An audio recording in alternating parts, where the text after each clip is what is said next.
अस्सलाम वालेकुम व्यूअर्स, कैसे हैं आप सब। आई होप कि आप लोग बिल्कुल ठीक होंगे और अल्लाह से मेरी दुआ है कि अल्लाह ताला आपको हमेशा खुश और आबाद रखे। तो आइए नावल का आगाज़ करते हैं। नावल का नाम है जाने जहां और इस के राइटर का नाम है एन। तो नावल शुरू करने से पहले छोटी सी बात करनी है मुझे आप लोगों से। जो रेगुलर कमेंट करने वाले लोग हैं और बाकियों से भी मैं यही कहूँगी, जो कोई बात करना चाहता है इस नावल के हवाले से, मैंने अपने जो अबाउट सेक्शन है, जो चैनल की जो डिस्क्रिप्शन है, उसमें मैंने अपना उसका इंस्टाग्राम का अपना दिया हुआ है वहाँ पे कांटेक्ट डिटेल।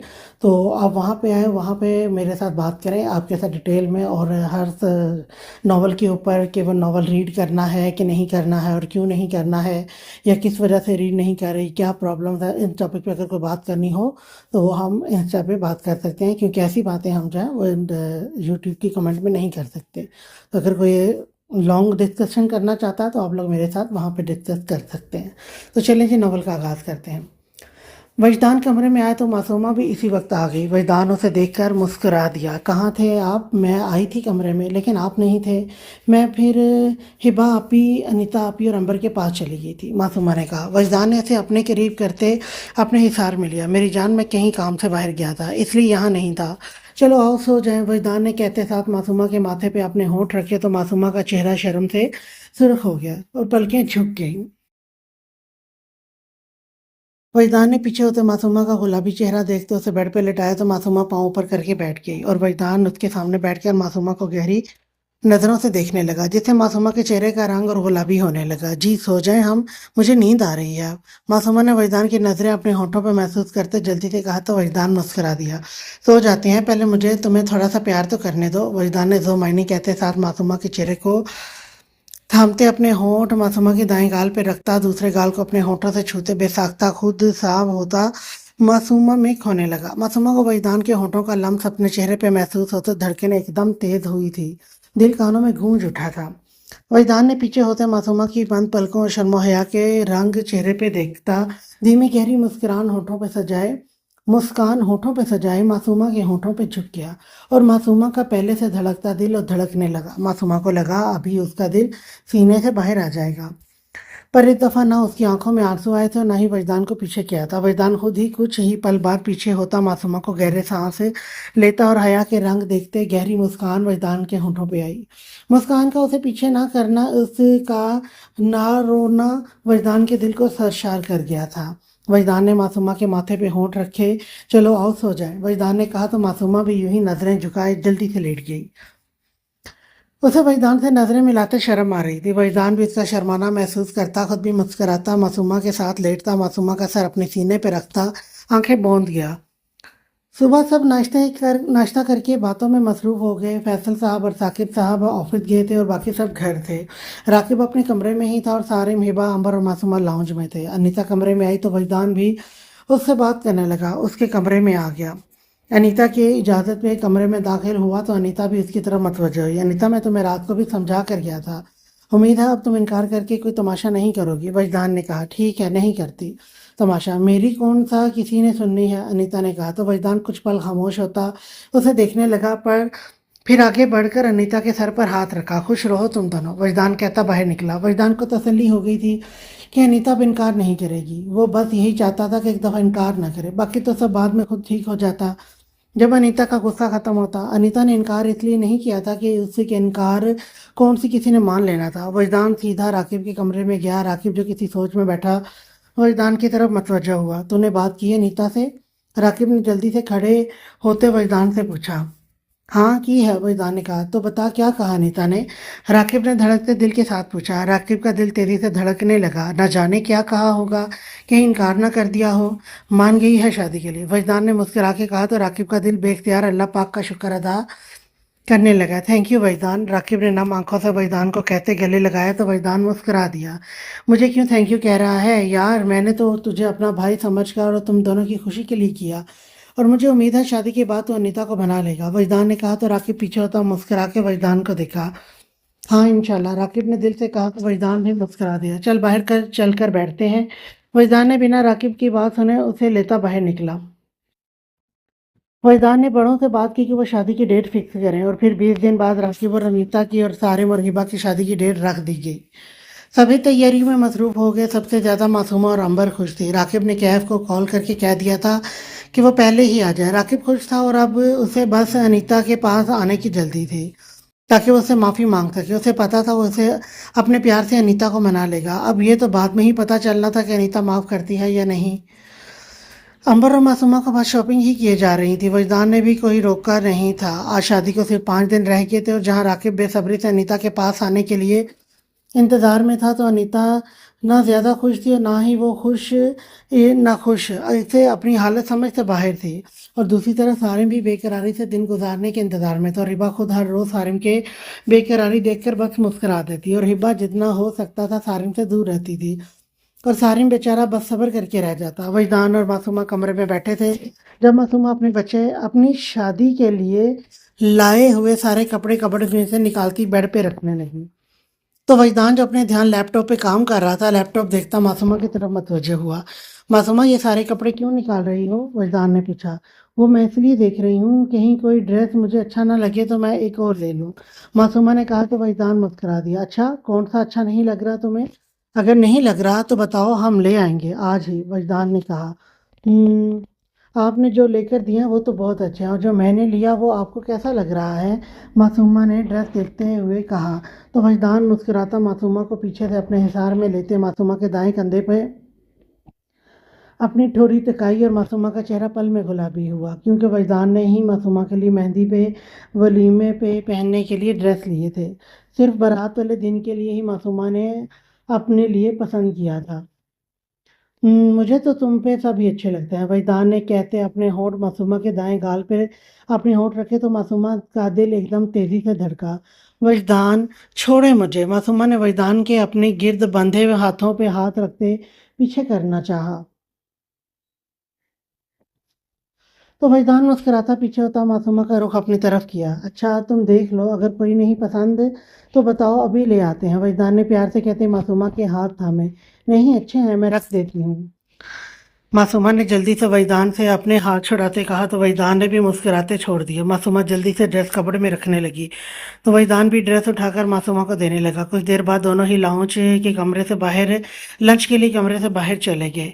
बॉस भी लाहौर आ गया था। इस वक्त बी आर और डीके एक फ्लैट में बैठे हुए थे। बॉस और अली नहीं थे। बड़े खुश लग रहे हो, बी आर ने डीके से कहा। क्यों, तुझे क्यों लग रहा है? डीके ने बी आर को देखते कहा। तेरे चेहरे से साफ पता चल रहा है अच्छा तूने कभी मोहब्बत की। बिहार ने डीके से कहा तो डीके उसे देखने आया। नहीं तो मैं क्यों करने लगा प्यार? डीके ने कहा तो बिहार हंस दिया। बता दे यार, वैसे तो मैं जानता ही हूँ और मैंने भी बताया था तुझे।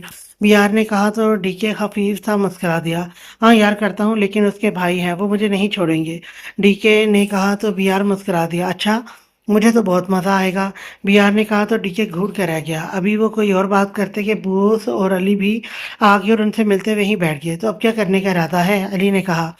वो जो करने आए हैं, बॉस ने कहा। हम तो सब सोच लें। तो सब सोच लें फिर कैसे क्या करना है? डीके ने कहा। हाँ ठीक है, बॉस ने कहा। तो फिर सबने प्लान बना लिया।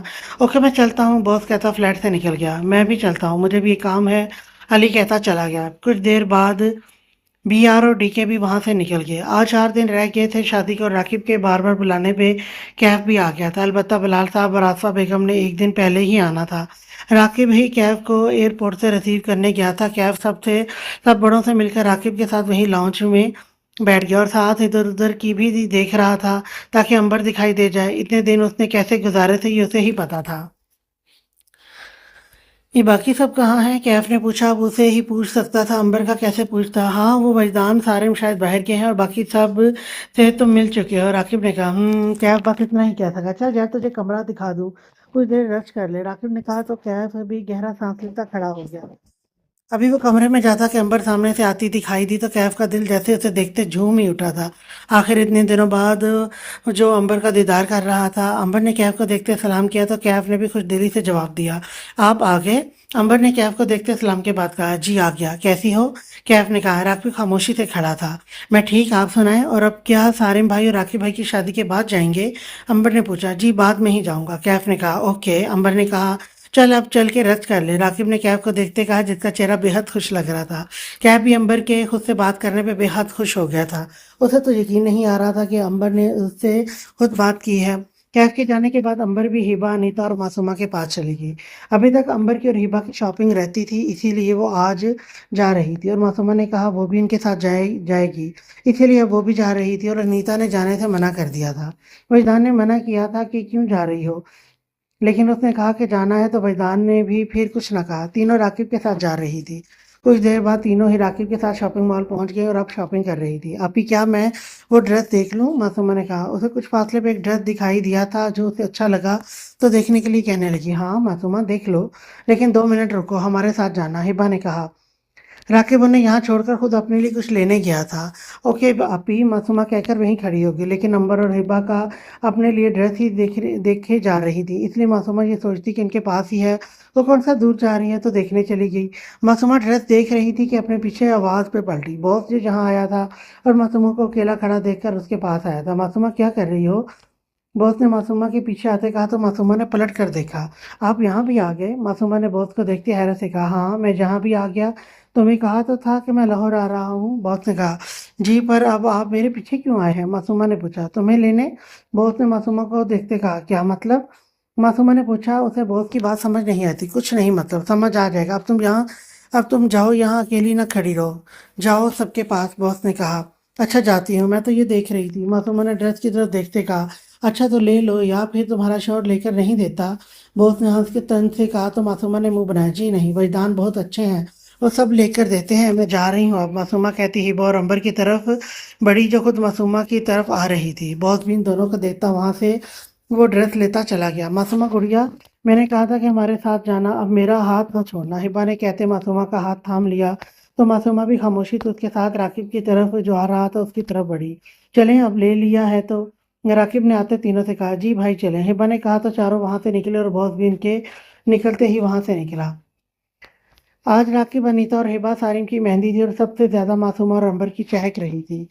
वजदान को अंबर की फिक्र के साथ मासूमा की भी फिक्र हो रही थी, जो बस कभी इधर और कभी उधर जा रही थी। घर मेहमानों से भरा हुआ था, सभी अपनी अपनी तैयारी में मसरूफ थे। मेहंदी की तकरीब घर ही रखी गई थी।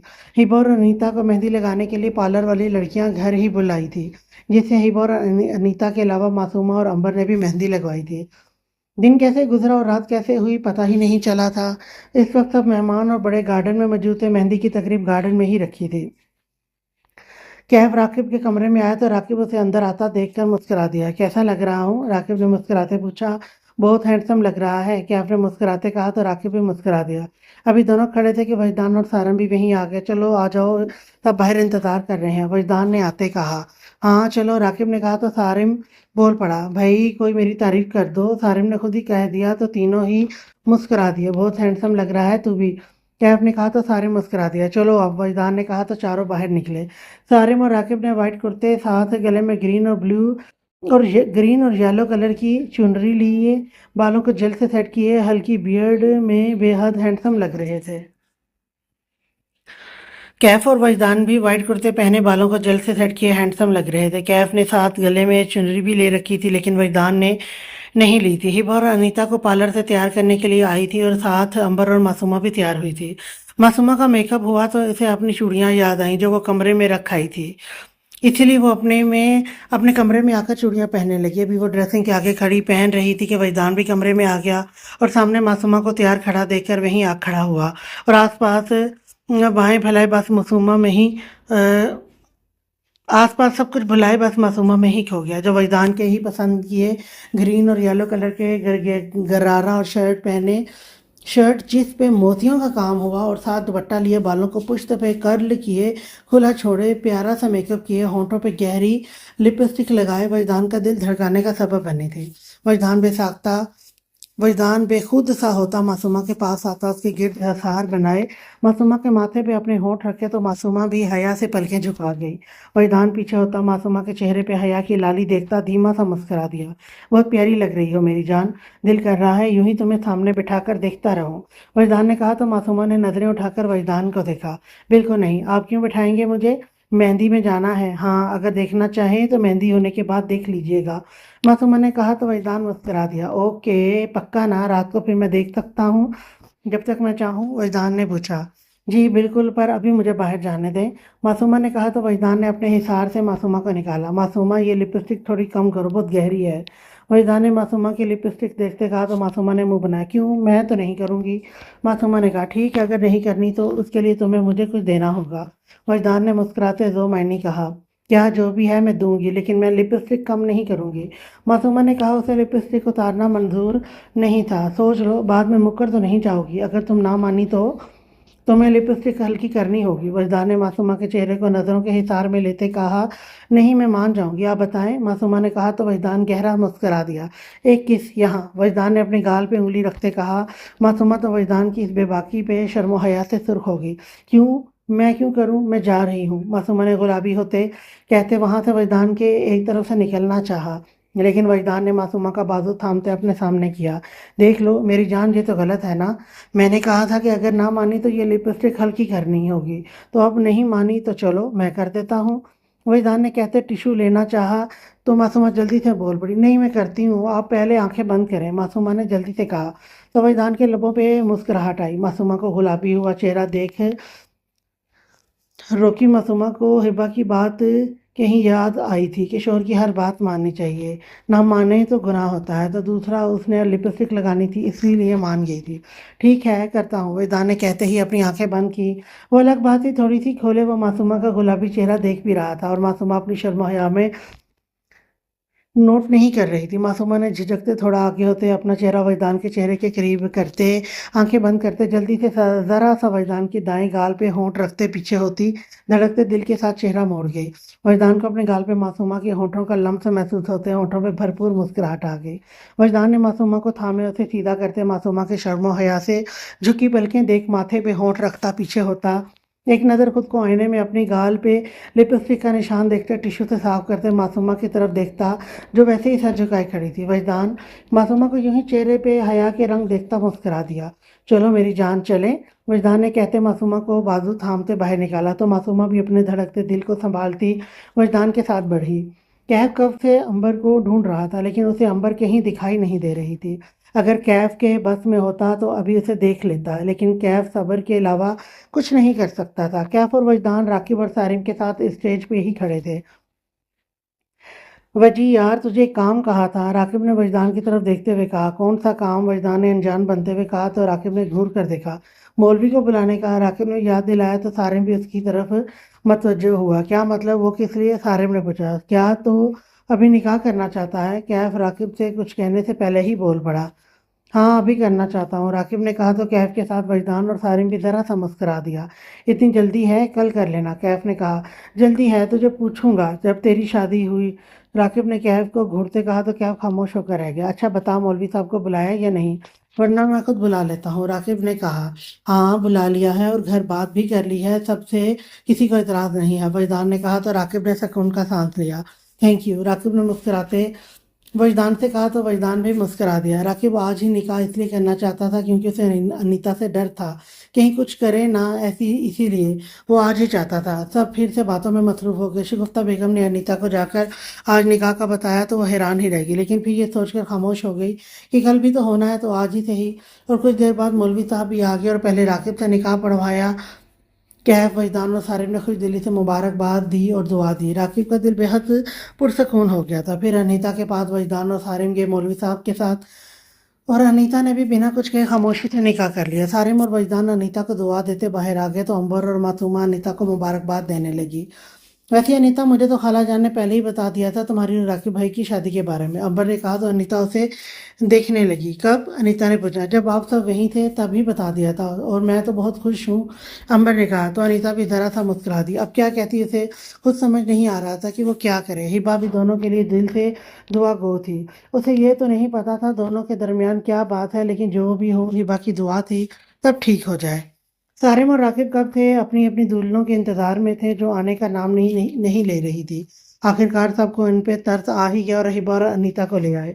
दोनों ही अपनी अपनी जगह से खड़े होते अपनी अपनी दुल्हनों को मेहंदी के लिए सजा देखकर देखते ही रह गए। अनीता और हिबा जिन्होंने येलो और ग्रीन कलर के इम्तजाज के शरारे और शर्ट पहने, सर पर स्टाइल से दुपट्टा लिए, बालों की चूटियां बनाए, उसे दोनों ने ही दाएं कंधे से आगे की हुई प्यारे से मेकअप और ज्वेलरी पहने बेहद प्यारी लग रही थी। दोनों करीब आई तो सारिम ने आगे बढ़ते हिबा की तरफ हाथ बढ़ाया तो हिबा ने भी शर्माते सारिम के हाथ पे अपना हाथ रखा, जैसे जिसे थामते सारिम मुस्कुराहट होंठों पर सजाए उसे अपने साथ स्टेज पर ले आया। राकिब ने भी आगे बढ़ते अनीता की तरफ अपना हाथ बढ़ाया तो अनीता ने खामोश नजर राकिब को देखा तो राकिब का मुस्कुराता चेहरा मुरझा सा गया। राकिब इससे पहले अपना हाथ पीछे करता, अनीता ने अपना हाथ आगे करते राकिब की फैली हथेली पे रखा तो राकिब का चेहरा जैसे फिर से खिल उठा। अनीता का हाथ अपने हाथ में लेते राकिब अनीता को अपने साथ बिठा गया। दोनों के बैठने के बाद कैफ और वजदान भी स्टेज से उतर गए। कैफ तो बस तब से अंबर को ही देखे जा रहा था, जो ग्रीन और येलो कलर की घुटनों तक आती फ्रॉक ट्राउजर में मेकअप किए कैफ को बेहद प्यारी लग रही थी। अंबर ने भी एक नज़र कैफ को देखा, जो उसे ही देख रहा था। अंबर को कैफ की नज़रें आज कुछ ज़्यादा ही खुद पे महसूस हो रही थी, लेकिन फिर खामोशी सबके साथ रस्म में मसरूफ़ हो गई। सब बड़ों ने पहले मेहंदी की रस्म शुरू की और उसके बाद दूसरों ने सारिम ने सबकी निगाहों से बचते हिबा का हाथ थामा तो हिबा ने सारिम को देखते शर्मो हया से अपना हाथ छुड़ाना चाहा, लेकिन सारिम से छुड़ा ना पाई। बहुत प्यारी लग रही हो, मुझसे तो कल तक का इंतज़ार ही नहीं हो रहा, दिल कर रहा है अभी ले जाऊं उठा के। सारिम ने धीमी आवाज़ में हिबा की तरफ झुकते 2 मायने कहा तो हिबा का चेहरा सुर्खनारी हो गया। सारिम छोड़े, सब देख रहे हैं, हिबा ने शर्माते धीरे से कहा तो सारिम भी मुस्कुराता हिबा का ख्याल करता हाथ छोड़ गया तो हिबा ने शुक्र का सांस लिया। राकिब की नज़र बार बार अपने साथ बैठी अनीता पे जा रही थी, जो चेहरा झुकाए बैठी थी। राकिब का तो अनीता को देखते दिल ही नहीं भर रहा था और अनीता भी बार बार खुद पे राकिब की नज़रें महसूस करती कंफ्यूज हो रही थी। बहुत प्यारी लग रही हो, राकिब ने धीरे से कहा तो अनीता ने एक नज़र राकिब को देखा, लेकिन राकिब की गहरी नज़रें खुद पे महसूस करते जल्दी से नज़रें झुका गई। राकिब अनीता के यूं शर्माता देखकर मुस्कुरा दिया, उसे पता था वो नाराज़ है, लेकिन कब तक ये नहीं पता था। लेकिन वो यूं भी खामोश नहीं बैठने वाला था। तुम्हें पता भी है मासूमा के कज़न की शादी है, आमिर साहब ने शहनाज बेगम से कहा। हाँ हाँ जानती हूँ, लेकिन उसके मामू ने हमें शादी पे बुलाना गवारा नहीं किया। शहनाज बेगम ने कहा। हाँ तो अगर उन्होंने नहीं बुलाया तो तुम्हें चाहिए कि खुद जाती, आमिर साहब ने कहा। हाँ कल जाऊंगी, आज तो मेहंदी गुजर गई है, शहनाज बेगम ने कहा तो आमिर साहब सर हिला गए। वैसे तुम्हें चाहिए था कि तुम मासूमा की शादी मुझसे करवाती, आमिर साहब ने कहा तो शहनाज बेगम ने उसे देखते नफ़ी में सर हिलाया। इस वक्त मैं कोई बात नहीं करना चाहती आमिर, और कल मुझे जाना है तो उसके लिए मैं अपना जाकर कोई ड्रेस देखूं। शहनाज बेगम कहती वहां से उठ गई तो आमिर साहब भी पुरसोच वहीं बैठ गए। मेहंदी का फंक्शन अच्छे से गुजर गया था, सभी अपने अपने कमरों में चले गए तो राकिब खामोशी से दबे पांव अनीता के कमरे की तरफ बढ़ा। वो एक्स्ट्रा चाबी लेकर आया था। राकिब ने धीरे से दरवाज़ा खोलते कदम अंदर रखते दरवाज़ा बंद करते कमरे में आया तो अनीता को सोते देखकर खामोशी से चलता उसके पास आया। राकिब ने शुक्र किया था वो अकेली थी। अंबर आज हिबा के साथ सोई थी। राकिब कुछ पल यूं ही अनीता को सोते देखता रहा। उसका दिल आज बेहद पुरसकून था, अपनी मोहब्बत को पा लेने की खुशी। राकिब ने धीरे से अनीता पे झुकते उसके माथे पर मोहब्बत भरा बोसा देता पीछे हुआ और एक भरपूर नजर अनीता के सोए चेहरे पे डाली। कल तुम मेरे पास होगी हमेशा के लिए, कभी खुद से दूर नहीं जाने दूंगा। राकिब अनीता को दिल में मुखातिब करता कहता जैसे आया था वैसे ही कमरे से निकलता गया और अनीता भी आराम से जैसे सोई थी वैसे ही सोई रही। आज बारात ही बारात क्या, बस एक फंक्शन था, क्योंकि दूल्हों ने इसी घर में रह जाना था। सब बेहद खुश थे, सब रिश्तेदार अजीज और अकारिब शादी हाल पहुंच चुके थे। दुल्हनों को भी पार्लर से तैयार होकर सीधा हॉल में ही पहुंचना था और दूल्हे भी गाड़ियों में बैठते निकल चुके थे। कुछ घर के फर्द भी घर ही थे, जिनमें कलसूम बेगम और जावेद साहब और वजदान, मासूमा और अंबर थे। मासूमा और अंबर पार्लर से तैयार होती पहले ही घर आ गई थी। मासूमा ने आज गोल्डन लहंगा और पर्पल कलर की कुर्ती पहन रखी थी, जिस पे बेहद खूबसूरत काम हुआ था। बालों को पुश्त पे खुला छोड़े, कुछ बाल आगे किए, खूबसूरत मेकअप किए, बेहद प्यारी लग रही थी। वजदान की तो नज़र ही नहीं हट रही थी मासूमा से, और वजदान खुद भी ब्लैक 3 पीस सूट पहने बेहद हैंडसम लग रहा था। वजदान और मासूमा कमरे से निकलने लगे तो वजदान ने मासूमा को अपने करीब करते मोहब्बत भरा भोसा उसके माथे पे दिया। मासूमा भी हया से पलकें झुका गई। वजदान ने मुस्कुराते मासूमा के चेहरे को देखते कदम बाहर निकाले। अंबर चलो चले, हम भी निकलें। वजदान और मासूमा कमरे से निकलते अंबर के पास आए। भाई आप दोनों जाएं, मैं कुलसूम आंटी के साथ आती हूँ, अंबर ने मुस्कुरा के कहा। क्यों, हमारे साथ चलो, वजदान ने कहा। आप जाएं ना, मैं आ जाऊंगी, अंबर ने फिर से कहा। ओके वजदान, हम चलते हैं ना प्लीज़। तब चले गए हैं। मासूमा ने वजदान का बाजू थामे कहा तो अंबर भी मुस्कुरा दी। ओके चलो, वजदान भी मुस्कुरा के कहते मासूमा का हाथ थामे बाहर निकल गया। अंबर अपने झुमके पहनने लगी, इसके बाद शूज़ पहनती बाहर आई तो कुलसूम बेगम और जावेद साहब को देखा, लेकिन वो दोनों नहीं थे। इसीलिए मोबाइल निकालती वजदान को कॉल करने लगी कि इससे पहले ही उसे कैफ दिखाई दे गया। कैफ भी अभी हॉल से वापस आया तो उसका मोबाइल घर रह गया था। अंबर नजर नजर अंबर पर गई तो देखता ही रह गया। अंबर जिसने व्हाइट कलर की मैक्सी पहने, बालों को खुला छोड़ा हुआ, खूबसूरत से मेकअप किए, कैफ का दिल धड़काने का सबब बनी थी। कैफ खुद भी ब्लैक थ्री पीस पहने हैंडसम लग रहा था। अंबर भी कैफ की नजरें खुद पे महसूस करती कंफ्यूज होने लगी। कैफ जल्दी से नजरें दूसरी तरफ करता, खुद को नॉर्मल करता अंबर की तरफ मतवज्जा हुआ। तुम यहाँ क्या कर रही हो? गई क्यों नहीं? कैफ ने अंबर को अकेला देखते पूछा। वो मैंने भाई से कहा था मैं कलसूम आंटी के साथ आ जाऊंगी, लेकिन वो भी चले गए, अभी गए हैं। वैसे तो भाई को कॉल करने लगी थी, अंबर ने बताया। अच्छा तो मैं ले जाता हूँ अगर तुम कहो तो, कैफ ने कहा। दिल में दुआ कर रहा था साथ जाने के लिए राजी हो जाए, ताकि चंद पल साथ गुजार ले। जी ठीक है, मैं भाई को बता देती हूँ फिर, अंबर ने कहा। उसे यूं बना किसी को बताए कैब के साथ जाना अच्छा ना लगा था। हाँ ठीक है, तुम कॉल करके वजदान को बता दो, इतनी देर में मैं अपना मोबाइल लेकर आता हूँ, कैफ ने कहा। वो समझ सकता था अंबर उसे क्यों कह रही है, और उसे अंबर का यूं कहना बुरा भी नहीं लगा था। ओके, अंबर ने कहा। तो कैफ भी सर हिलाई कमरे में मोबाइल लेने चला गया, और अंबर भी वजदान को कॉल करने लगी। वजदान ने भी उसे कह दिया था कि वो आ जाए कैफ के साथ। वजदान को कैफ पे भरोसा था, बचपन से साथ रहा था उसके। वजदान ने कैफ को कैसे ना जानता। कर ली बात, क्या कहा वजदान ने? कैफ मोबाइल लेकर आता आकर अंबर से पूछने लगा। जी भाई ने कहा है आ जाओ, अंबर ने कहा। तो कैफ का दिल खुश हो गया। आओ चलें फिर, कैफ ने कहा। तो अंबर भी उसके साथ बाहर को बढ़ी कि एकदम उसका शूज का स्ट्रैप खुल गया। तो अंबर खड़ी होगी। क्या हुआ? कैफ ने अंबर को खड़ा देख पूछा। वो शूज का स्ट्रैप खुल गया है, वो बंद कर लूं? अंबर ने कहते साथ झुकना चाहा तो कैफ ने रोक दिया। रुको मैं करता हूँ, कैफ कहता अंबर के कदमों में बैठता। तो अंबर भी अपनी मैक्सी जरा सा ऊपर करके कर गई। अंबर की नजरें कैफ पे ही थी। कैफ ने इतने एहतियात से स्ट्रैप बंद किया कि कहीं अंबर के पाँव को उंगलियां भी छू ना जाए। वो अलग बात है जब वो उसका इलाज कर रहा था, लेकिन यूं छूना से अच्छा नहीं लगा था। स्ट्रैप बंद करके कैफ खड़ा होता अंबर को देखने लगा, जो उसे ही देख रही थी। अंबर को यूं खुद की तरफ तकता पाकर कैफ के लबों पर मुस्कुराहट आई, जिसे जल्दी से ही कैफ छुपा गया, ताकि अंबर को महसूस हो कि उसने देखा ही नहीं। अंबर को इससे शर्मिंदगी ना होने लगे। चलें फिर, कैफ ने कहा। जी चलें, अंबर ने जल्दी से सर हाँ में हिलाते कहा, और कैफ के साथ बाहर को बढ़ी। कैफ ने गाड़ी का दरवाज़ा खोले, अंबर को बिठाया और खुद भी ड्राइविंग सीट पे आकर बैठ गया। अच्छे हैं वैसे कैफ, अंबर ने एक नज़र गाड़ी चलाते कैफ को देखते दिल में सोचा। यूं दिल में कैफ को सिर्फ नाम लेने पे बेख्तियार मुस्कुराहट आई थी, जैसे जल्दी से छुपाते बाहर देखने लगी। कैफ भी एक नज़र अंबर को देखता मुस्कुराता ध्यान सामने दिया था। कैफ के लिए इतना ही काफ़ी था कि अंबर उसके साथ जा रही है। वजदान और मासूमा अभी आधे रास्ते ही पहुंचे थे कि मासूमा का हार टूट गया। अब मेरा हार टूट गया, मासूमा ने हार को हाथ में थामते कहा। तो वजदान भी इसकी तरफ मतवज्जह हुआ। क्या हुआ मासूमा? वजदान ने गाड़ी की स्पीड स्लो करते मासूमा को देखते कहा। वजदान, मेरा हाथ टूट गया, अब मैं क्या करूं? मासूमा ने उदास होते हाथ में पकड़े कहा। आंखों में पल में पानी आया था, यूं लगा अभी रो देगी। वजदान ने जल्दी से गाड़ी साइड पे रोकते मासूमा की तरफ पूरी तरह मतवज्जा हुआ था। मासूमा मेरी जान, रोना नहीं वरना तुम्हारा मेकअप खराब हो जाएगा, वजदान ने जल्दी से मासूमा को कहा, ताकि रोने ही ना लग जाए कहीं। नहीं रोती, पर अब मैं क्या करूं? मासूमा ने अपने आंसू रोकते उदासी से कहा। उसे भी ख्याल आया था कि उसका मेकअप खराब हो जाएगा। लाओ मुझे दिखाओ, मैं चेक करता हूँ, शायद ठीक हो जाए, वजदान ने कहते मासूमा के हाथ से हार लिया और देखने लगा। यहाँ से हार की एक हुक दूसरे से निकली थी। वजदान निया तो मासूमा को ला देता, लेकिन फिर काफ़ी वक्त लग जाता, इसलिए वजदान चाहता था कि यही ठीक हो जाए। वजदान ने वो हुक दूसरे में डालते देते दबा दी तो हाथ जुड़ गया।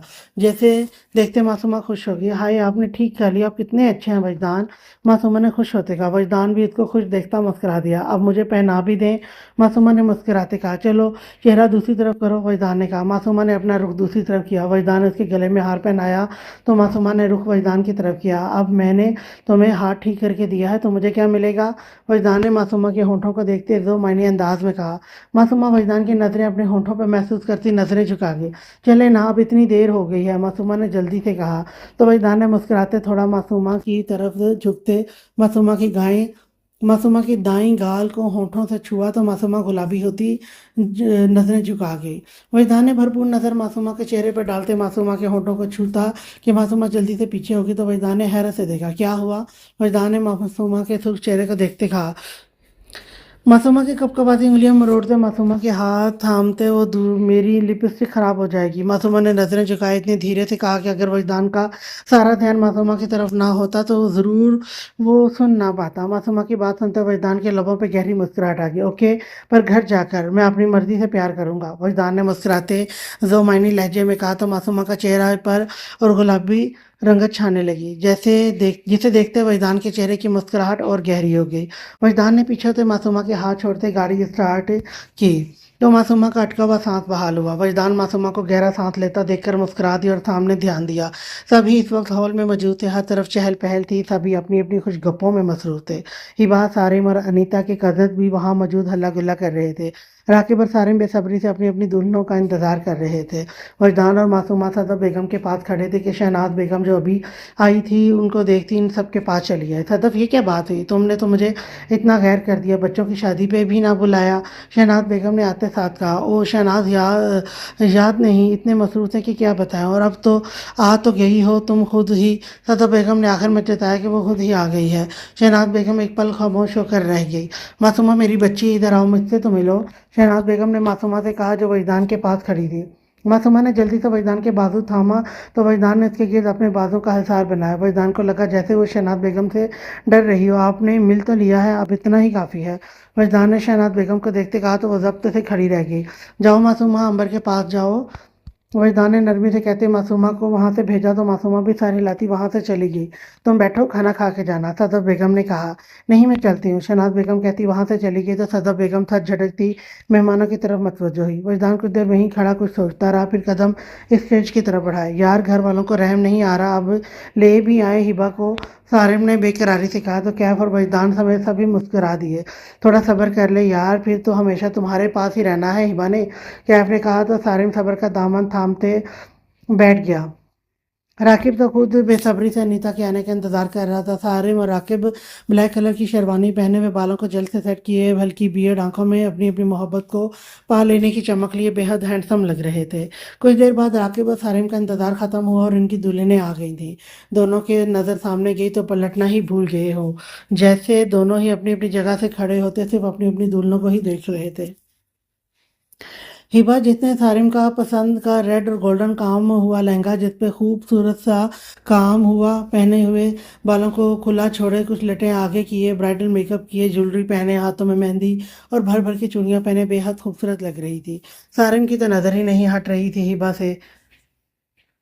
हिबा के करीब आने पर सब कजन के होश दिलाने से सारिम होश में आता जल्दी से हिबा के आगे अपना हाथ बढ़ाया तो हिबा ने सारिम की गहरी नज़रों से शर्माते घबराते अपना हाथ सारिम के हाथ पे रखा। सारे मुस्कुराता हिबा का हाथ थामते हुए अपने साथ स्टेज पर अपने साथ बैठा गया। अनीता ने भी रेड और गोल्डन कलर का लहंगा जिस पे खूबसूरत सा काम हुआ पहने हुए, बालों को खुला छोड़कर पुष्ट पे किए, ब्राइडल मेकअप किए, ज्वेलरी पहने, हाथों में मेहंदी और भर भर की चूड़ियां पहने बेहद खूबसूरत लग रही थी।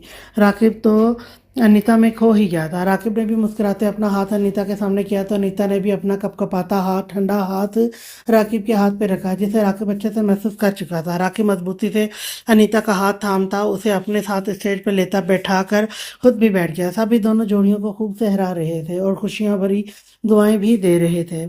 दुल्हनों के आने के बाद सभी स्टेज से नीचे उतर गए। सारिम की नजरें बार बार हिबा पे जा रही थी और उधर आके भी बार बार अनीता को देख रहा था। कुछ देर बाद दूध पिलाई के लिए मासूमा और अंबर आई। अंबर ने राकिब से और मासूमा ने सारिम से करनी थी, भाई ये दूध पिए और मुझे मेरा नेक दे। मासूमा ने सारिम के आगे दूध का गिलास करते कहा। गुड़िया, तुम मुझसे मांग रही हो, तुम्हारा तो शोर खुद इतना अमीर है, सारिम ने मासूमा से कहा तो मासूमा ने मुंह बनाया। वजदान जो वहीं खड़ा था, वजदान के साथ सभी मुस्कुरा दिए। मेरे शोर से तो मैं बाद में भी जब चाहूँ ले लूँगी, लेकिन आप अभी मुझे दें, फिर तो आपने देने नहीं है, मासूमा ने कहा तो सारे मुस्कुरा दिया। वजदान के होंठ भी मुस्कुरा दिए। ये लो भाई, अभी तो इतने का ही चेक लाया था, मुझे पता था मेरी बहनें ज़रूर इसी रस्म करेंगी। सारिम ने 60,000 का चेक मासूमा के आगे करते कहा। वाह, थैंक यू भाई, मासूमा ने मुस्कुराते कहा तो सभी मुस्कुरा दिए। चलें भाई, अब आप भी नेक दे दूध पिलाई का। अंबर ने दूध का गिलास राकिब के आगे करते कहा। ना भाई, मेरे पास तो कुछ नहीं देने के लिए, राकिब ने हाथ खड़े करते कहा तो अंबर ने मुंह फुलाया। कैफ जो वहीं खड़ा था उसके लबों पर उसका चेहरा देखते मुस्कुराहट आ गई। क्यों नहीं है, मुझे तो चाहिए, मैं लेकर ही जाऊंगी, अंबर ने कहा।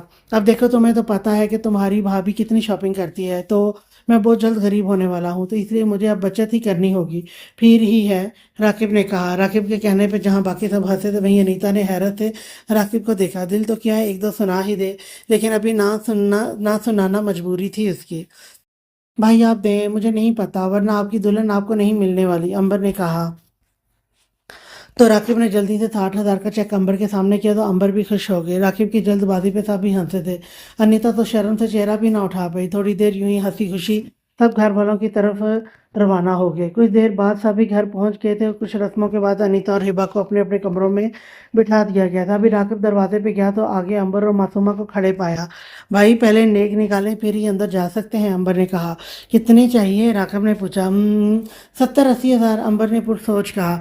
राकिब की तो आंखें ही बाहर आ गई इतना सुन के। तौबा, इतना ज़्यादा से ही गरीब करोगी तुम मुझे मुझे गरीब को, राकिब ने दुहाई दी। साथ एक चेक निकालते अंबर की तरफ किया। ये लो, तुम दोनों का है, राकिब ने मुस्कुरा के कहा, तो दोनों खुश हो गई। थैंक यू भाई, अब आप जा सकते हैं, मासूमा ने मुस्कुरा के कहा। राकिब भी शुक्र करता कमरे का दरवाज़ा खोलने लगा।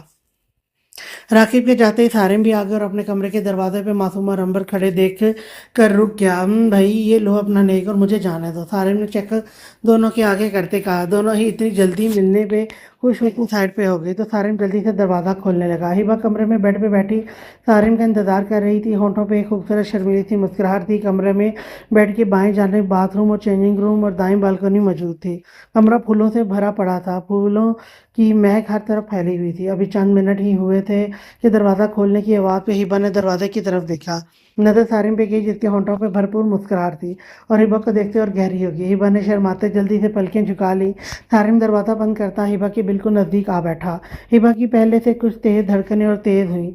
सारिम ने मुस्कुराते हिबा के चेहरे को गहरी नज़रों से देखते हिबा का हाथ थामते अपने होंठों से लगाया। आज मैं बहुत खुश हूँ, आज हमेशा के लिए तो मेरे पास आ गई हो। अब कभी तुम्हें खुद से दूर नहीं जाने दूंगा, सारिम ने कहा। साथ हिबा के हाथ छोड़ते हिबा का चेहरा हाथों में थामते मोहब्बत भरा बोसा बोसा हिबा के माथे पे दिया, तो हिबा भी हया से पलकें झुका गई। सारिम पीछे होता हिबा के गुलाबी चेहरे को देखता गहरा सा मुस्कुराया। बहुत प्यारी लग रही हो, समझ नहीं आ रहा तुम्हें सामने बिठा के देखता रहूं या तुम्हें प्यार करूं, सारिम ने आखिर में दो मायने कहा। तो हिबा का चेहरा और गुलाबी होने लगा। नजरें तो शर्म से उठ ही नहीं रही थी। सारिम हिबा को शर्माता देखकर उठकर बेड के साइड दरवाजे को खोलता, उसमें से एक डब्बी में से खूबसूरत सा ब्रेसलेट निकालता हिबा के सामने बैठा और हिबा का हाथ थाम कर उसमें ब्रेसलेट पहनाने लगा, और पहनाते हिबा की कलाई पे अपने होंठ रखे। हिबा को आज सारिम की गहरी नज़रों से ज़्यादा शर्म और हया महसूस हो रही थी। वैसे तुमने तो बताया ही नहीं कि मैं प्यारा लग रहा हूँ या नहीं, सारिम ने हिबा का हाथ थामते खफगी से कहा। तो हिबा ने एक नज़र उठाकर सारिम को देखा, लेकिन सारिम की नज़रों से शर्माते झुका गई। आप भी बहुत प्यारे लग रहे हैं, हिबा ने मुस्कुराते धीमी आवाज़ में कहा, तो सारिम भी मुस्कुरा दिया। हिबा मेरी जान, वैसे तो तुम्हें पता ही है कि मैं तुमसे कितना प्यार करता हूँ, ये बात तुम जानती हो, और ये भी जानती हो तुम्हारे बगैर मैं रहने का तसव्वुर भी नहीं कर सकता। प्लीज़ कभी मुझे छोड़ना नहीं, हमेशा मेरा यकीन करना। अगर कोई बात हो मुझसे पूछो, मैं तुमसे कभी कुछ नहीं छुपाऊंगा, सारिम ने प्यार से कहा। हिबा को सारिम का हर लफ्ज़ सच्चा लगा था। आखिर लगता भी क्यों नहीं, वो ये सब पहले से ही जानती थी। मैं भी आपके बगैर नहीं रह सकती सारिम, आपको छोड़कर कहाँ जाऊंगी, बस आप हमेशा मेरे साथ रहिएगा, हिबा ने कहा। तो सारिम सरशार था मुस्कुराता हिबा के और करीब आते हिबा के माथे को छूते गालों को छुआ। गालों से होते सारिम ने हिबा के होंठों पे अपने होंठ रखते अपनी गिरफ्त में लेता गया। हिबा भी शर्मो हया से पलकें गिरा गई। न जाने कितने ही पल यूं ही मायनी खेज खामोशी के साथ गुजर गए। तो सारिम पीछे होता गहरा सांस लेता हिबा की लरसती पलकें गहरा सांस लेता देखकर धीमी गहरी मुस्कान होठों पर सजाता हिबा के सर से दुपट्टा पिन्नों से आज़ाद करता साइड टेबल पे रखता, ज्वेलरी उतारता साइड पे रखने लगा। हिबा अपनी गर्दन और कानों पे सारिम की उंगलियों का लम्स महसूस करती बुरी तरह कपकपा के रह गई। गालों पे शर्म और हया की सुर्खी छाई हुई थी। सारिम ने ज्वेलरी उतार कर रखते हिबा को लिटाते झुकते अभी अपने होंठ हिबा की गर्दन पे रखने ही लगा था कि कमरे में मोबाइल की रिंगटोन गूंजी। तो दोनों ही मायनी खेज खामोशी खामोशी टूटते दोनों ही चौंके, दोनों ही बुरी तरह चौंके। ये इस वक्त कैसे किसे याद आ गया। सारिन में मोबाइल पर मौजूद शख्स को दिल ही दिल में गाली से नवाजता हिबा को अपनी गिरफ्त से आज़ाद करता मोबाइल की तरफ मतवजह हुआ, जहां नंबर से कॉल आ रही थी। पहले तो दिल किया ना उठाए, लेकिन कोई ज़रूरी कॉल सोचकर उठा ली। हिबा भी उठकर बैठती अपने दिल की धड़कनों को गिनने लगी। हेलो, कौन है, सारिन ने कॉल उठाते पूछा। हेलो डार्लिंग, कहाँ हो तुम, आगे से कोई औरत की आवाज़ सुनते सारिम ने कंफ्यूज हुआ। हिबा भी सारिम को ही देख रही थी। मोहतरमा कौन है आप और आधी रात को मुझे डिस्टर्ब क्यों किया? सारिम ने तपते पूछा। तो आगे से किसी मर्द का कहका गूंजा, जैसे सारिम इसी वक्त जिसे सारिम इसी वक्त पहचान गया था कि क्योंकि वो कैफ था। कमीने तुझे तो मैं कल पूछूंगा, सारिम ने तपते कहा। दूसरी तरफ कैफ और साथ बैठा वजदान मुस्कुरा दिया। ये शरारत कैफ को ही सूझी थी। अच्छा सॉरी यार, मजाक था, कैफ ने कहा। तो सारिम ने मोबाइल कान से पीछे करते पावर ऑफ ही कर दिया। कौन था सारिम? हिबा ने पूछा। यार कैफ था, जानबूझ के तंग कर रहा था, सारिम ने कहा। तो हिबा हंस दी। तुम्हें बड़ी हंसी आ रही है, अभी पूछता हूँ तुम्हें तो। सारिम ने मोबाइल रखते हिबा को दो मायने कहते फिरते हिसार में लिया तो हिबा के लबों पे शर्मिली सी मुस्कान आ गई। अच्छा तुम्हारा मोबाइल कहाँ है? सारिम हिबा पे झुकने लगा कि याद आने पे पूछा। वो तो मेरे कमरे में ही है, हिबा ने कहा। चलो शुक्र है, सारिम ने कहते फिर से हिबा को लेटाते झुकते हिबा की गालों को छूते, नाक पे होंठ रखते ठोड़ी को छुआ। हिबा धड़कते दिल के साथ आंखें बंद करती सारिम के होंठों के लम्स को महसूस करने लगी। सारिम ने पीछे होते एक नज़र हिबा की सुरखनारी चेहरे और बंद आंखों को देखते अपने होंठ रखे। गर्दन पे झुकते झुकते हाथ हिबा की कमर तक ले जाते डोरियों में उलझाते खोलने लगा। हिबा को अपनी धड़कनें कानों में गूंजती ही महसूस होने लगी। सारिम हिबा को अपनी मोहब्बत के इशार में लेता गया और हिबा भी खुद को सारिम के सपुर्द करती सारिम की मोहब्बत महसूस करने लगी। कमरा फूलों से भरा हुआ था। कमरे में फूलों की खुशबू फैली हुई जो एक अलग सा एहसास दे रही थी। अनीता बेड पे बैठी एक नज़र कमरे को देखते खुद के बारे में सोचने लगी। अभी तक वो खुद के दिल का हाल समझ नहीं पा रही थी। क्या मुझे राकिब का इंतज़ार करना चाहिए? अनीता ने खुद से पूछा। नहीं, मैं क्यों करने लगी? मैं अभी चेंज करके आराम करती हूँ, अनीता ने खुद से सोचते हुए उठी कि इसी वक्त दरवाज़ा खोलते राकिब कमरे में दाखिल हुआ। राकिब अनीता को बैठा देखता गहरा सा मुस्कुराता दरवाज़ा लॉक करता अनीता के पास आया। राकिब ने तो सोचा था कि अनीता चेंज कर चुकी होगी, दिल में दुआ भी कर रहा था कि अनीता ने चेंज ना ही किया हो। राकिब का दिल था कि एक बार दिल भर के अनीता के दुल्हन से सजे रूप को देखे और अब उसे यूं देखकर खुशनुमा सा एहसास हुआ था। राकिब अनीता के पास बेड पे बैठा तो अनीता थोड़ा दूर हुई। राकिब महसूस करके भी कुछ न बोला। बहुत प्यारी लग रही हो, मैंने सोचा भी नहीं था कि तुम इतनी खूबसूरत लगोगी, राकिब ने मुस्कुराते दिल से कहा। लेकिन अनीता तो उसे ऐसे थी जैसे राकिब की बात ही ना सुनी हो। राकिब अनीता के चेहरे के तासुरात देखकर गहरा सांस लेकर रह गया। कुछ देर यूं अनीता को देखने के बाद राकिब ने साइड ड्रॉर से डब्बी निकालते अनीता के पास आया। अनीता जो अपने पाँव बेड से नीचे रख चुकी थी राकिब के सामने खड़े होने से उसकी तरफ देखने लगी। ये लो तुम्हारी मुंह दिखाई, राकिब ने एक खूबसूरत सा लॉकेट अनीता के सामने किया। अनीता ने एक नज़र लॉकेट को देखते राकिब को देखा। मुझे कुछ नहीं चाहिए आपसे, समझे आप? अनीता ने तेज लहजे में कहा। साथ उठकर साइड से होते ड्रेसिंग की जानिब कदम उठाए ताकि ज्वेलरी उतार सके तो राकिब लब सख्ती से बंद करता अनीता के पीछे आता खड़ा हुआ। क्यों नहीं चाहिए? ये शोहर अपनी बीवी को देते हैं तो ये तुम्हारा हक है, और कल क्या कहोगी अगर किसी ने पूछ लिया? राकिब ने अनीता से कहा। लेकिन अनीता कुछ ना बोली और अपनी चूड़ियाँ उतारने लगी। राकिब को भी अब अनीता पे गुस्सा आने लगा था। वो इतने आराम से बात कर रहा था और अनीता थी कि उसकी बात भी नहीं सुन रही थी। राकिब ने अनीता को बाजू से पकड़ते उसका रुख अपनी तरफ किया। अनीता मैं कुछ कह रहा हूँ और तुम मेरी बात नहीं सुन रही, राकिब ने फिर भी नरमी से कहा। लेकिन अनीता ने गुस्से से अपना हाथ छुड़ाया जो राकिब ने नरमी से थाम रखा था आसानी से छूट गया। शादी हो गई है तो इसका मतलब ये नहीं मैं सब भूल गई हूँ, समझे आप? मजबूरी थी मेरी ये शादी करना, अनीता ने कहते राकिब को पीछे करते चेंजिंग रूम की तरफ बढ़ी। राकिब ने अनीता के पास आते उसका रुख अपनी तरफ करता अनीता को चेंजिंग रूम के दरवाजे के साथ लगाया। अनीता मैं तुम्हें कुछ नहीं कह रहा, सिर्फ इतना कहा कि ये मुंह दिखाई ले लो। क्यों नहीं मान रही? राकिब ने अनीता के साइड पे हाथ रखते नरम से लहजे में कहा। अनीता तो हैरान थी उसके इतने गुस्से के बावजूद राकिब आराम से बात कर रहा था। नहीं लेना मुझे, पीछे हटे, मुझे चेंज करना है, अनीता ने राकिब को देखते कहा। लेकिन राकिब ने बिना कुछ के हाथ में पकड़ा लॉकेट अनीता को कुछ समझने का मौका दिए बगैर अनीता के गले में पहनाने लगा। अनीता तो राकिब की उंगलियों का लम्स अपनी गर्दन पे महसूस करती बुरी तरह से कपकपा के रह गई। राकिब ने हाथ पीछे करते एक नज़र अनीता को खामोश खड़े देखते बिना अनीता को समझे उसकी गर्दन पे झुकता होंठों का लम्स छोड़ा। अनीता तो राकिब को झुकने और अपनी गर्दन पे होंठों का लम्स पाते धड़कने तेजी से धड़कने लगी। राकिब पीछे होता एक नज़र अनीता के गुलाबी चेहरे को देखता मुस्कुराता कब्र की तरफ बढ़ा। अनीता भी एक घूरी राकिब की पुश्त को देखती खुद को नॉर्मल करती चेंजिंग रूम में चली गई। कुछ देर बाद राकिब चेंज करता, लाइट ऑफ करता, साइड लैंप ऑन करता, बेड पे बैठता अनीता का इंतजार करने लगा, जो अभी मुंह हाथ धोने बाथरूम गई थी। कुछ पल बाद अनीता भी बाहर आती, बेड पे बैठे राकिब को देखते बेड के करीब आई और आकर तकिया उठाने लगी। राकिब ने हैरत से देखा, ये तकिया क्यों उठा रही हो? राकिब ने पूछा, आपको क्या लगता है मैं आपके साथ बेड पे सोऊंगी? हरगिज नहीं, मैं सोफे पे सोऊंगी, अनीता ने कहा। राकिब अनीता की बात सुनते उसे देखने लगा। और तुम्हें लगता है मैं तुम्हें सोने दूंगा सोफे पे? राकिब ने पूछा। आपके कहने पे क्यों सोऊंगी? यहाँ मेरा दिल किया वहाँ सोऊंगी मैं, अनीता ने कहते कदम सोफे की तरफ बढ़ाए। राकिब भी उठकर उसके पास आ गया तो अनीता गुस्से से राकिब को देखने लगी। अनीता, कुछ नहीं कहूँगा, चलो आओ बेड पे सो जाओ। राकिब ने कहा, मुझे नहीं सोना आपके साथ बेड पे, अनीता ने कहा। तो राकिब बिना बोले अनीता को बाजुओं में झटके से उठाता बेड की जानिब कदम बढ़ाया। अनीता तो राकिब की इस अफादियत पे बुरी तरह घबराई थी। छोड़े मुझे, ये क्या कर रहे हैं? अनीता ने राकिब के सीने पे मुक्के मारते कहा, लेकिन राकिब को कोई फर्क नहीं पड़ा था। राकिब ने खामोशी से अनीता को बेड पे लेटाते अनीता पे झुका। अनीता की धड़कनें, घबराहट और राकिब की इतनी सी गुर्बत पे ही तेज से तेज हुई थी।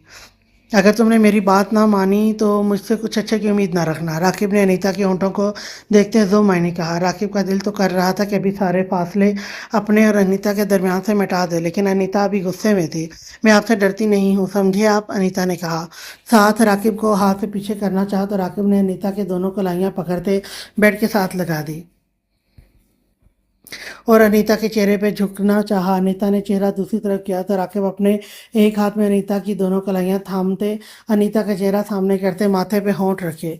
अनीता का दिल और धड़कने लगा, चेहरे पे सुर्खी उतरने लगी। अपने हाथ राकिब के हाथों की गिरफ्त छुड़ाने चाहे, लेकिन राकिब की गिरफ्त से छुड़ा ना सकी।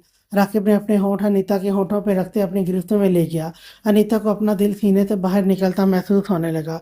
कुछ पल यूं ही मायने खेल खामोशी के गुजरे तो राकिब पीछे हुआ और अनीता के गुलाबी पड़ते चेहरे को देखते गर्दन पे झुकते वहां अपने होंठ रखे। छोड़े मुझे, अनीता ने धड़कते दिल के साथ कहा तो राकिब पीछे होता अनीता का चेहरा देखने लगा। अगर अब भी ना मानी तो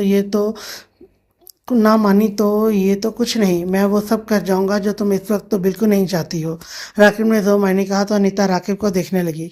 बताओ, यहाँ लेटने का इरादा है या सोफे पे? राकिब ने फिर से पूछा। यहीं प्लीज पीछे हो, अनीता ने जल्दी से कहा तो राकिब होंठों पे धीमी मुस्कान आई और साथ पीछे होता अपनी जगह पे बैठा। अनीता ने शुक्र का सांस लेते राकिब को देखा जो अपनी शर्ट उतार रहा था। अनीता की आंखें शर्म से झुक गईं। ये क्या कर रहे हैं? अनीता ने झुकी पलकों के साथ कहा तो राकिब उसे यूं देखता मुस्कुरा दिया। डियर वाइफ, मैं रात को शर्ट के बिना सोता हूँ, मेरी आदत है तो तुम्हें ये बर्दाश्त करनी होगी, चाहे खुशी से करो या शर्म से, राकिब ने मुस्कुराते कहा तो आंखें अनीता राकिब की तरफ देखते कुशन दरमियान में रखने लगी तो राकिब ने उसकी छोटी सी कोशिश को मुस्कुरा के देखा। अनीता चेहरा दूसरी तरफ करती लेट गई। ये दुपट्टा तो उतार कर रखो, राकिब ने अनीता से कहा जो दुपट्टा गले में डाले ही लहाफ ओढ़े लेट गई थी। नहीं उतारना मुझे, और अब मुझे सोने दे, अनीता ने बिना पलट कर देखते राकिब से कहा तो राकिब भी खामोश हो गया। कुछ देर बाद अनीता के सोने की तस्दीक करते राकिब ने सारे कुशन पैरों की तरफ करते नरमी से अनीता को अपनी तरफ करते दुपट्टा उतारते साइड पे रखा और अनीता को अपने इशार में लेता सुकून से सोने के लिए आंखें मूंद गया। आज के लिए इतना ही, नेक्स्ट एपिसोड लेकर मैं कल फिर आऊँगी, तब तक के लिए अल्लाह हाफिज़।